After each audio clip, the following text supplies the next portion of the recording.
നിയമസഭാ തെരഞ്ഞെടുപ്പിനുള്ള എല്ലാ ഒരുക്കങ്ങളിലാണ് ഇപ്പോൾ പാർട്ടിക്കാര്. അതോടൊപ്പം തന്നെ വിവിധ രാഷ്ട്രീയ പാർട്ടികളും. ഈ മാസം അവസാനത്തോടെ നിയമസഭാ തെരഞ്ഞെടുപ്പിന്റെ ഏതാണ്ടുമുള്ള ഒരു ചിത്രം തെളിഞ്ഞു വരും. CPM-നാണ് ഏറ്റവും കൂടുതൽ പരിക്കേറ്റ് ഗോദയിൽ നിൽക്കുന്നത്. കാരണം ശബരിമലയിൽ CPM നേതാക്കളെല്ലാം തന്നെ ഒരു ഗൂഢാലോചന നടത്തി വലിയ രീതിയിലുള്ള ഒരു മോഷണമാണ് ഇപ്പോൾ കാണിച്ചിരിക്കുന്നത്. അങ്ങനെ SIT-യുടെ അന്വേഷണത്തിൽ ഓരോരുത്തരെയൊക്കെ എടുത്ത് ജയിലിനകത്തേക്ക് ഇട്ടപ്പോൾ സുപ്രീം കോടതി തന്നെ ചോദിച്ച ഒരു പ്രധാനപ്പെട്ട ഒരു കാര്യമുണ്ട്. CPM-കാരോട് സുപ്രീം കോടതി ചോദിച്ചൊരു കാര്യമുണ്ട്, നിങ്ങൾ അയ്യപ്പനെ പോലും വെറുതെ വിട്ടില്ലല്ലോ എന്ന്. അങ്ങനെ മൊത്തത്തിൽ CPM-ന്റെ മുഖഛായ പൊതുജനത്തിന്റെ മുന്നിൽ തകർന്ന തരിപ്പണമായി നിൽക്കുന്നു. CPM എന്ന ഒരു പാർട്ടി മോഷണത്തിന് വേണ്ടിയും പിടിച്ചുപറിക്കും വേണ്ടിയുള്ള ഒരു പാർട്ടിയായി മാറിയിരിക്കുന്നു എന്ന് ജനങ്ങളുടെ മനസ്സിൽ തെളിഞ്ഞിരിക്കുന്നു എന്നത് നല്ലപോലെ CPM-ന് മനസ്സിലായി. അതുകൊണ്ട് തന്നെയാണ് പാർട്ടി നികേഷ് കുമാറിനെ ഒരു കാര്യം ഏൽപ്പിച്ചു, CPM-ന്റെ പ്രതിച്ഛായ രക്ഷപ്പെടുത്താൻ വേണ്ടി. അങ്ങനെ നികേഷ് കുമാർ ഒരു കളി കളിച്ചു. നികേഷ് കുമാർ പറഞ്ഞു, സഖാവെ നമുക്ക് വീട് കയറിയുള്ള ഒരു സന്ദർശനം നടത്താമെന്ന്. വീട്ടിൽ കയറി ആളുകളോട് കാര്യങ്ങൾ പറഞ്ഞു മനസ്സിലാക്കാമെന്ന്. പക്ഷേ തിരക്കഥ വേറെയായിരുന്നു. MA ബേബിയൊക്കെ വിട്ടു വീടുകളിൽ കയറാൻ. കാരണം നമുക്കറിയാം CPM-ലെ മുതിർന്ന സഖാക്കന്മാർ ഒന്നും തന്നെ ശരീരം അനങ്ങാതെ ഒരു തുള്ളി വിയർപ്പ് പോലും ശരീരത്തിൽ നിന്ന് പൊടിഞ്ഞു വീഴാതെ കാത്തു സൂക്ഷിക്കുന്നവരാണ്. അവർക്കങ്ങനെ ശരീരം അനങ്ങിയുള്ള ഒരു പരിപാടിയിലും അവർ നിൽക്കില്ല. CPM-ലെ നേതാക്കന്മാരും അണികളും അങ്ങനെയൊക്കെ തന്നെയാണ്. അങ്ങനെ MA ബേബിക്ക് ഒരു ഫോട്ടോഷൂട്ടിന് വേണ്ടി അല്ലെങ്കിൽ ഒരു PR-ന്റെ വർക്ക്, അത് PR വർക്കുമായി ബന്ധപ്പെട്ട് ഒരു വീട്ടിൽ കയറുന്നു. MA ബേബി അങ്ങനെ പാത്രങ്ങളൊക്കെ കഴുകുന്നു. അത് വീഡിയോ എടുത്ത് സഖാക്കൾ തന്നെയാണെന്ന് പ്രചരിപ്പിച്ചു. അതോടെ നാണം കെട്ട് നാറി. MA ബേബിക്ക് വേറെ പണിയൊന്നുമില്ല, അടുക്കള പണി. ഏതെങ്കിലും വീട്ടിലെ ചേച്ചിമാരെ കയറി സുഖിപ്പിക്കാനായിട്ട് MA ബേബി പോകുന്നു എന്നടക്കമുള്ള പ്രചാരണങ്ങളിൽ CPM നാണം കെട്ടു. ഇപ്പോഴിതാ തേരാപ്പാല നടക്കുകയാണ് CPM-ന്റെ പാർട്ടി സെക്രട്ടറിയായ MV ഗോവിന്ദൻ.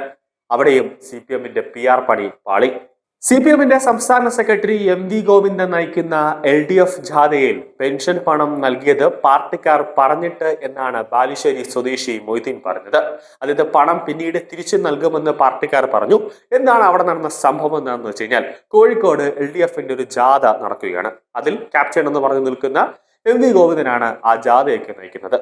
സ്വാഭാവികമായി ചെയ്തതുപോലെ പാർട്ടി പ്രവർത്തകർ എന്ത് ചെയ്തു, അവിടെ നിൽക്കുന്ന ഒരു അപ്പൂപ്പനെ കൊണ്ടുവന്നിട്ട് അപ്പൂപ്പന്റെ കയ്യിൽ നിന്ന് ഒരു 1500 രൂപ 2000 രൂപ അപ്പൂപ്പന്റെ പോക്കറ്റിൽ നിന്ന് അപ്പൂപ്പന്റെ കയ്യിൽ നിന്ന് വാങ്ങിച്ചിട്ട് പറഞ്ഞു, ഞാൻ വിളിക്കുന്ന സമയത്ത് നിങ്ങൾ സ്റ്റേജിലേക്ക് വരണം. പാർട്ടി സെക്രട്ടറി MV ഗോവിന്ദന്റെ കയ്യിൽ നിങ്ങൾ ആ പൈസ കൊടുക്കണം. MV ഗോവിന്ദൻ സ്റ്റേജിൽ വെച്ചിട്ട് നിങ്ങളുടെ കയ്യിലേക്ക് ആ പൈസ തരും. അതായത് ഉദ്ദേശം ഇത്രയേ ഉള്ളൂ, UDF സർക്കാർ അധികാരത്തിൽ വന്നാൽ നിങ്ങൾക്ക് പെൻഷൻ കിട്ടില്ല. LDF സർക്കാർ വീണ്ടും വന്നാൽ നിങ്ങൾക്ക് മാസം 2000 രൂപ പെൻഷൻ കിട്ടും. ഇതായിരുന്നു ഇവരുടെ ഒരു PR കഥ. പക്ഷേ നന്മ മരം നിറഞ്ഞ ആ അപ്പൂപ്പൻ ഈ പരിപാടി കഴിഞ്ഞ് സ്റ്റേജിൽ നിന്ന് പുറത്തിറങ്ങിയപ്പോൾ തന്നെ മാധ്യമങ്ങളോട് ചോദിച്ചപ്പോൾ അപ്പൂപ്പൻ പറഞ്ഞു, എന്നെ ഏതോ ഒരു സഖാവ് വന്ന് വിളിച്ചു, ഞാൻ അങ്ങോട്ട് പോയി. അദ്ദേഹം പറഞ്ഞു പോക്കറ്റിൽ നിന്ന് ഒരു 2000 രൂപ ഇങ്ങ് തരാൻ പറഞ്ഞു. തന്നപ്പോഴത്തേക്ക് ഏതൊരു പൈലി പറഞ്ഞ് 2000 രൂപ തരാൻ പറഞ്ഞു. തന്നു. പാർട്ടി സെക്രട്ടറി ആയിട്ടിരിക്കുന്ന ഒരു ഗോവിന്ദനുണ്ട് അവിടെ. അവൻ വിളിക്കുമ്പോൾ സ്റ്റേജിൽ കയറി വരണമെന്ന് പറഞ്ഞു. എന്നിട്ട് ആ 2000 രൂപ അവന്റെ കൈ കൊടുക്കണം. അവൻ തിരിച്ചു തന്ന നിനക്ക് നല്ലത്, തന്നില്ലേ ഇല്ല. എന്തോ ഭാഗ്യത്തിന് ആ പൈസ ആ പാർട്ടി സെക്രട്ടറി തിരിച്ചു തന്നു എന്ന് അപ്പൂപ്പൻ പറഞ്ഞു. സാധാരണഗതിയിൽ 2000 രൂപ കണ്ട ഈ പട്ടി എല്ലി കഷ്ണം കടിക്കാൻ നിൽക്കുന്ന പോലെ പാർട്ടി CPM-ലെ പാർട്ടിക്കാരെല്ലാം കൂടെ കമന്ന് വീണ പൈസ 4-5 കന്നം പിന്നീടാക്കിക്കൊണ്ട് പോകുന്നതാണ്. പക്ഷെ കോഴിക്കോടിലെ CPM-കാർക്ക് കുറച്ച് നന്മ ഉള്ളത് കൊണ്ട് അവർ ആ പൈസ അപ്പൂപ്പൻ്റെ കൊടുത്തു. കാരണം ഇല്ലായിരുന്നെങ്കിൽ അപ്പൂപ്പ ഈ CPM-നെ വലിച്ചു കീറിയാണ്. പിന്നെ MV ഗോവിന്ദന് പോയി പിന്നെ നാട് വിടേണ്ട ഒരു അവസ്ഥ വരുമായിരുന്നു. പക്ഷെ എന്തോ ഭാഗ്യത്തിന് ആ പൈസ അപ്പോഴത്തന്നെ ഗോവിന്ദനടുത്ത് അപ്പൂപ്പന്റെ പോക്കറ്റിലേക്ക് വെച്ചു കൊടുത്തു. അത് ഏതെങ്കിലും പാർട്ടി അണികളുടെ കയ്യിലാണ് കൊടുത്തിരുന്നെങ്കിൽ ആ 500 രൂപ പോയിട്ട് ആ 500 രൂപയുടെ ഇരിക്കുന്ന ഗാന്ധിജിയുടെ ഫോട്ടോ പോലും പിന്നെ അവിടെ കാണത്തില്ല. അവന്മാർ അട്ടപ്പട്ടാൽ അത് മുക്കുമെന്ന് ഉറപ്പായിരുന്നു. അങ്ങനെ ആ PR പണിയും പൊളിഞ്ഞു. അതായത് എവിടെ പരിപാടി അവതരിപ്പിച്ചാലും ഇതാണല്ലോ ദാസ പണി എന്ന അവസ്ഥയിലായി ഇപ്പോൾ CPM-മാർ നിൽക്കുന്നത്.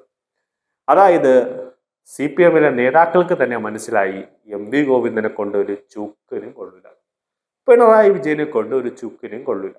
CPM-ൽ ആകെ ഉണ്ടായിരുന്ന ശൈലജ ടീച്ചറാണെങ്കിലോ ഇപ്പോഴും എയറിലാണ്.